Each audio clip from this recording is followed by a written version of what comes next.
کہ 4 کام رمضان میں کیا کرو، حضور صلی اللہ علیہ وسلم کا فرمان۔ وہ 4 کام آج ہم نے جو حضور صلی اللہ علیہ وسلم نے شفقت فرماتے ہوئے ارشاد فرمایا کہ سب سے پہلا کام فرمایا شہادت اللہ الہ الا اللہ، لا الہ الا اللہ کا ذکر زیادہ کیا کرو۔ جب بھی رمضان کا مہینہ آ جائے تو لا الہ الا اللہ کلمے کا ذکر زیادہ کیا کرو۔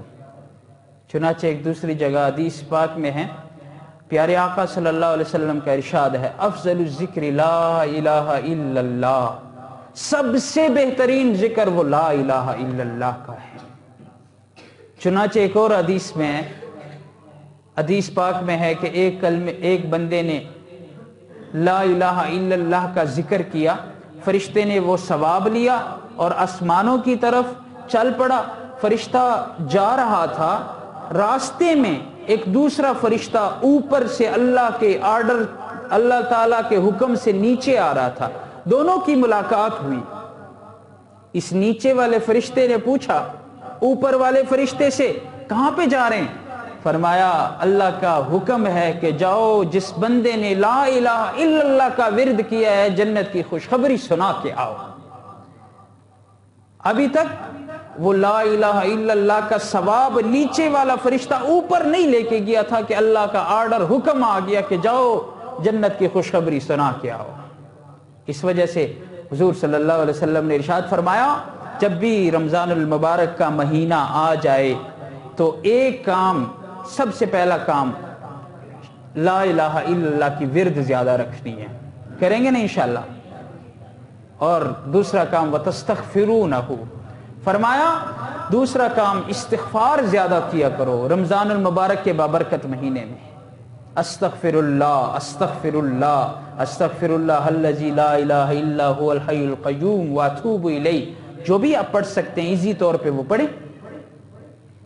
چنانچہ ایک دوسری حدیث میں پیارے آقا صلی اللہ علیہ وسلم ارشاد فرماتے ہیں طوبى طوبى لمن وجد فی صحیفته استغفارا کثیرا، اس بندے کے لیے خوشخبری ہے جس کے اعمال نامے میں بہت زیادہ استغفار پایا جائے۔ کل بنی آدم خطاؤن وخیر الخطائین التوابون، تمام بنی آدم خطاکار ہیں لیکن بہترین خطاکار وہ لوگ ہیں، وہ امتی ہیں جو خطا کرنے کے بعد وہ توبہ کر لے، استغفار کر لے۔ تو لہٰذا دوسرا کام پیارے آقا صلی اللہ علیہ وسلم نے ارشاد فرمایا استغفار کی کثرت رکھنی ہے۔ انشاءاللہ یہ بھی کریں گے نا، یہ 2 کام تو ہم اللہ کے لیے کریں گے، باقی 2 کام حضور صلی اللہ علیہ وسلم نے ارشاد فرمایا اس میں تمہارا فائدہ ہے۔ کیوں، کیا فائدہ ہے؟ کون سے کام ہیں؟ تیسرا کام پیارے آقا صلی اللہ علیہ وسلم نے ارشاد فرمایا جب رمضان المبارک کا ببرکت مہینہ آئے، تیسرا کام یہ ہے کہ اللہ سے جنت مانگو، اللہ ہمیں جنت عنایت کر دو، اللہ ہمیں جنت عنایت کر، دعا کرو۔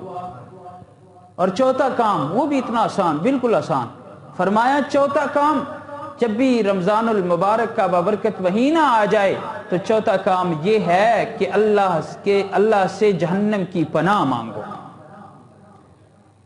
اللہم اجرنا من النار، اللہ سے جہنم کی پناہ مانگو۔ اور یاد رکھنا یہ 4 کام تو حضور صلی اللہ علیہ وسلم نے ہمارے لیے ارشاد فرمائے۔ کون کون سے کام ہیں یہ سیکھ کے جاننا ہے۔ نمبر 1 لا الہ الا اللہ کی ورد زیادہ کرنی ہے۔ نمبر 2 استغفار، استغفر اللہ زیادہ پڑھنا ہے۔ نمبر 3 تیسرا کام اللہ سے جنت مانگنی ہے۔ چوتھا کام جہنم سے پناہ مانگنی ہے۔ اور 2 کام مزید اللہ تعالیٰ نے جس کو قرآن مجید سکھا دیا ہے اور اس کو قرآن مجید، قرآن پاک یاد ہے تو ضرور سنیں تراویح میں، اور خود بھی پڑھیں اور سنیں بھی۔ یہ ایک موقع ہوتا ہے، نہ جانے کتنے لوگ پچھلے رمضان میں زندہ تھے، اس رمضان ہم میں وہ نظر نہیں آ رہے۔ اور ایک اور کام جس پیارے آقا صلی اللہ علیہ وسلم کے صدقے ہمیں اتنے نوازات ملی ہیں، اتنے انعامات ملی ہیں، وہ آقا صلی اللہ علیہ وسلم کو نہ بھولیے گا، اس پہ درود شریف پڑھا کریں، یہ بھی اپنے وظیفے میں شامل کر لیں۔ أستغفر الله من ذنبي ومن زلالي ما زلت والله من ذنبي على وجلي